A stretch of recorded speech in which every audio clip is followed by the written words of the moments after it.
Bonjour, je ne sais pas si tu viens de commencer ton voyage dans la découverte et la compréhension de la langue arabe, ou si tu as déjà eu l'occasion d'en soulever un peu le voile. Dans tous les cas, si tu regardes cette vidéo, c'est que tu te demandes d'où vient cette langue complexe bien différente des langues sino-européennes dont découle le français. Cette vidéo ne décrira pas toutes les spécificités de l'arabe, mais si cela t'intéresse, je te conseille de regarder la vidéo concernant la forme et l'écriture de l'arabe. À ce moment précis, nous allons remonter dans le temps pour tenter de chercher les origines de la langue arabe et les raisons de son essor actuel. En effet, avant d'être parlée par plus de 300 millions de personnes, cette langue a bien commencé à bourgeonner à un endroit. Mais lequel ? L'arabe fait partie de ce qu'on appelle les langues sémitiques avec l'araméen, la langue de l'Empire perse et l'hébreu. Ces langues sont caractéristiques par leurs racines consonantiques, c'est-à-dire que les consonnes sont la colonne vertébrale de la composition des mots. Les consonnes ont une place tellement importante en arabe que les voyelles ne sont pas forcément écrites. Les lecteurs peuvent deviner le mot en s'appuyant uniquement sur les consonnes. Retracer une histoire est toujours un peu compliqué en raison du manque de traces écrites dans les débuts des créations. Mais heureusement pour nous, des légendes ont été tissées autour de ces langues et nous permettent de suivre leur voyage afin d'avoir une idée de leurs racines. Notre histoire sera tirée de l'Ancien Testament, le livre religieux qui retrace les origines de la religion chrétienne et juive sur lesquelles s'appuie la religion musulmane. Le nom sémantique vient de Sem, fils de Noé. Pour ceux qui ne le savent pas, selon l'Ancien Testament, Dieu décida de noyer la terre car la perversité des hommes était devenue intenable.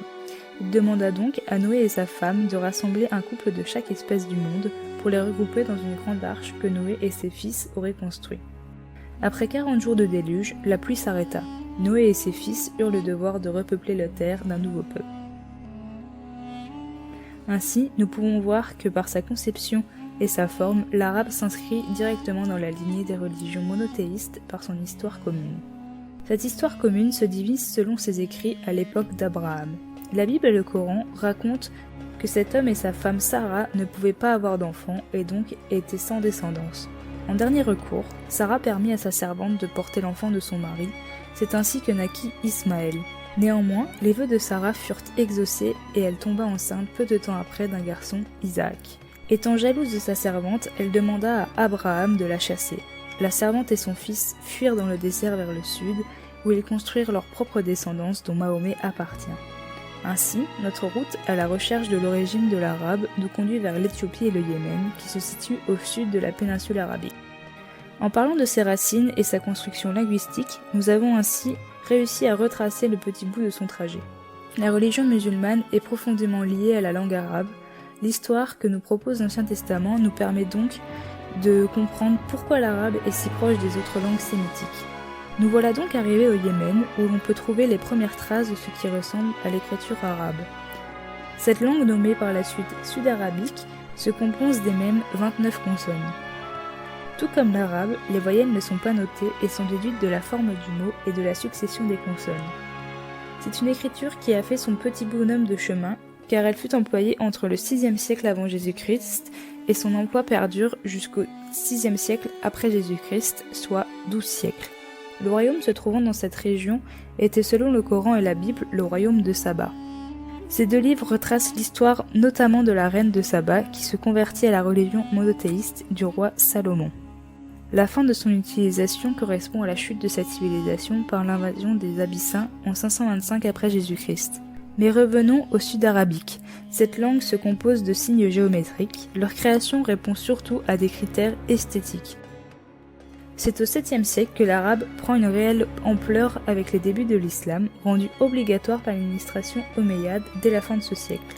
L'écriture arabe connaît une extraordinaire diffusion au Proche-Orient et au Maghreb grâce à l'expansion. C'est surtout l'étude du Coran qui développe son expansion car la transmission orale n'est plus suffisante. La dynastie des Omeyyades s'étend des frontières du califat de l'Indus jusqu'au-delà des Pyrénées, comme le montre cette carte du pourtour du bassin méditerranéen. C'est un peuple conquérant dont le but était de convertir à l'islam et par conséquent à l'écriture arabique. De plus, des villes se développent de plus en plus, ainsi la mosquée se retrouve au centre de la ville et de la vie quotidienne et administrative.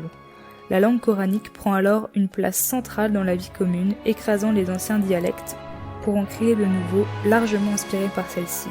elles deviennent rapidement des centres de développement culturel et artistique.